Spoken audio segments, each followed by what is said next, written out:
Hi guys, my name is David and welcome back to my channel. Today I am going to be talking about Chesapeake Bay Monsters by Pete Kramer.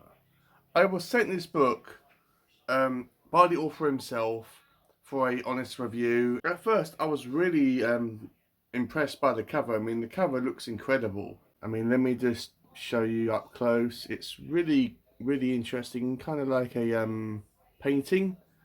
And on the back it's kind of a wraparound cover, and you can see the lake there and the sky and the shoreline in the distance, and there's a little blurb of what the book is about if you want to pause that and give it a read. So I'm pretty sure I read the back of this because I wouldn't really have said yes to reading this book if I didn't know what it was about. But because Pete is a new author, I don't know if he's going to be a horror author or whether he's going to be writing a wide variety of genres. But I thought, okay, you know, I'll give this a go. The cover looks awesome. The premise sounded intriguing. So I thought I would take a chance with it. He did actually send me this physical copy, which was really nice of him. I believe that you can get this on Kindle as well. And he actually signed this book himself, which is really cool. Not personally signed, but it's still cool nevertheless. So this is going to be my own thoughts and feelings regarding Bay Monsters, which is what I'm going to be referring to the book as well as a spoiler-free video as well. So before I get into telling you guys what the book is all about, let's just go straight over to the author now, where he will be briefly discussing about the book in general. Hey guys, this is Pete Kramer. I'm the author of Chesapeake Bay Monsters. It's my debut novel, and I hope David really likes it. Now, production of the book was something I took very seriously, and I hope it shows. I'm very proud of how it turned out. The exact genre is something that I have struggle answering what it is. It's an urban fantasy, it's a horror novel, it's a black comedy, it's a thriller. I'm actually interested to see what David thinks it is. Hopefully they'll let me know.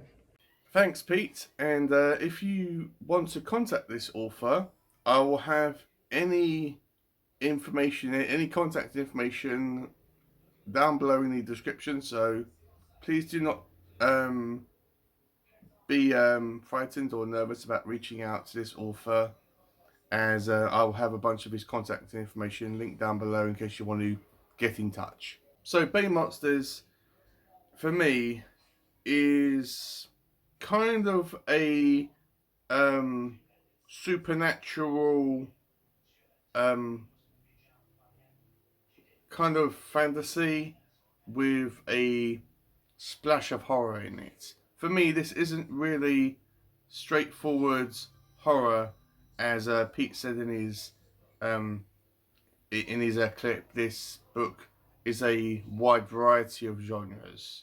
It's not just one or two things. It's a good mixture of a wide variety of stuff. Now, the book is set in a small town where a lake or a big stretch of water is. And then we come across our small group of individuals, our three characters who are best friends. Now, the story follows these three friends that, as the story progresses, they find out that there is this somewhat creature or creatures coming out of the bay and dragging men unwillingly, supposedly to their death, into the bay. Now, I could easily say about what these creatures are, because it does specify that quite at the start of the book. But for this video, I just want to keep that whole what the monster is a mystery.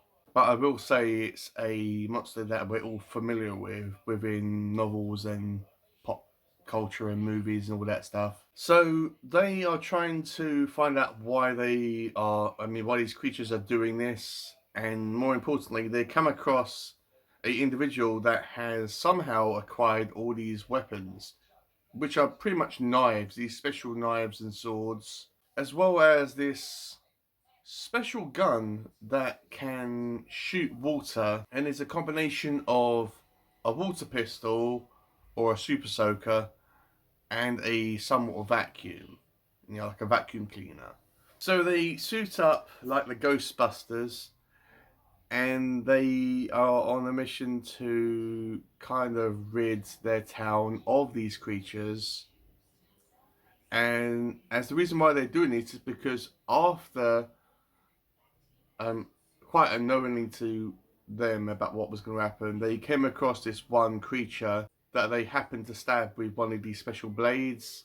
The creature dissolved into this gooey mess, and when they were cleaning it up and disposing of it, some of it got onto their hands and on themselves, and shortly afterwards, this strange goo, this strange sludge coming from this creature, or from this deceased creature, has somehow given them the ability to be young again, to be healthy again, and to reclaim their youth. And this is noticed throughout different members of this town, this community has noticed these characters looking um, really, really younger and more attractive. So they set up shop in this mall. They kind of hire out this space, this abandoned shop, to set up as their base. And pretty much like Ghostbusters, they sit around and worry about money, about how they are going to pay for rent and bills, and they wait around for all these calls from possible sightings, from these possible creature sightings. But as the story continues further, we find out why these creatures are coming out of the bay, and more specifically why they are choosing men and dragging them into the lake. I won't say whether it's a good thing or a bad thing, but when these three friends are becoming monster hunters, they somewhat enjoy doing their job. I mean, some members of this, I think it's called the Wet Squad, they nickname themselves as, they seem to enjoy killing these monsters and killing these creatures and acquiring this sludge, which companies in the book have said that they would take for large amounts of money. But they give me the impression that they enjoy hunting these monsters down mercilessly, really brutally, and killing them. And um, it kind of gives you the kind of question in your mind, saying, right, who is the real monsters in this whole book, in this whole scenario? Is it these creatures that are doing this, or is it this group of guys that are disposing of these creatures? And let me just go back to the modified super soaker or water gun. The reason why they have a water gun is because these creatures come out from the um, ocean or the lake, and when they come ashore, they become human. They don't look like any monsters. They become very human, and they're obviously very attractive people. Now, the reason why they have a gun is that if they shoot water, or if it rains and these creatures get wet on dry land, they revert back to their original form. And the reason why it has a somewhat vacuum cleaner on it as well, that is just to suck up all the sludge and goo after they've been killed.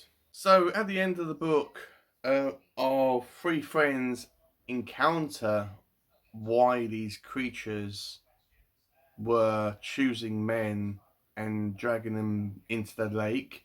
And as I mentioned shortly, like a few minutes ago, that is where the question comes up with who is the bad guys in this? Who is the real monsters? Because arguably, both the creatures and the humans are both equally bad, but they go about it completely differently and wrong.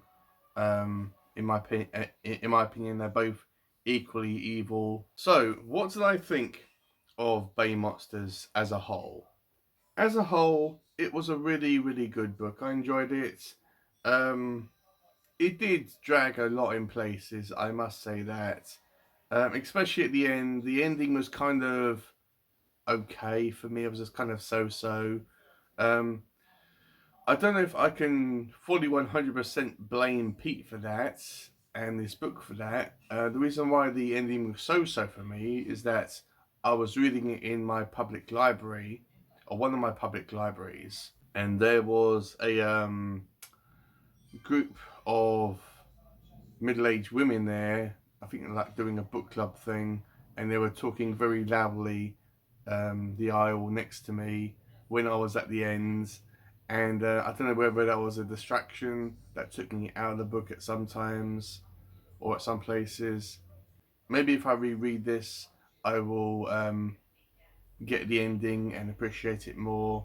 But overall, I enjoyed it. These three characters are all different. I mean, going back to the Ghostbusters, what I've referenced a couple of times in this video, when it comes to these guys, the Ghostbusters were really individual characters. You can say, right, I mean, you had a smart one, you had a funny one, you had one that was the like research guy, and you also had the fourth Ghostbuster, which was kind of the everyday um, man that joined these Ghostbusters.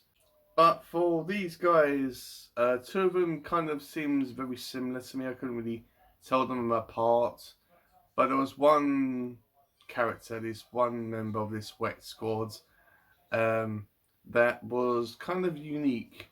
Well, within this book anyway.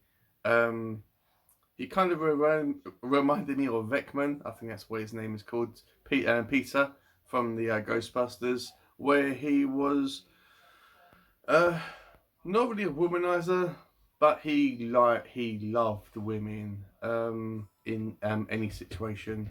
So what I liked about this book, I actually liked the story as a whole. The story as a whole was fine. Was fine. These characters were really good. I really enjoyed our three main characters.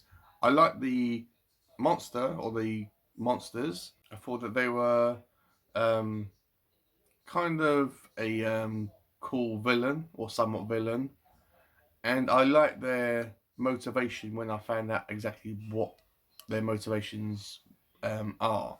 I suppose what I didn't really like is that, as I said, it does drag a lot in places, and I thought that Pete kind of missed a trick with not making the town and the members of that community within this town a character within itself, because I thought that if you look at books from Stephen King, like Needful Things, for example, or It, the towns in them books, the towns within them books are a character all by themselves. And I thought that if Pete kind of focused on the town and members within this town, and maybe some like members of the households within the town, or some of the stores within the town, and kind of set this town as its own character, where our main characters resided in. I thought that would have been like a real strength for this book. But the town within this book wasn't really much of a kind of a big deal. It just was there just to be there. What I'm gonna rate this book, uh,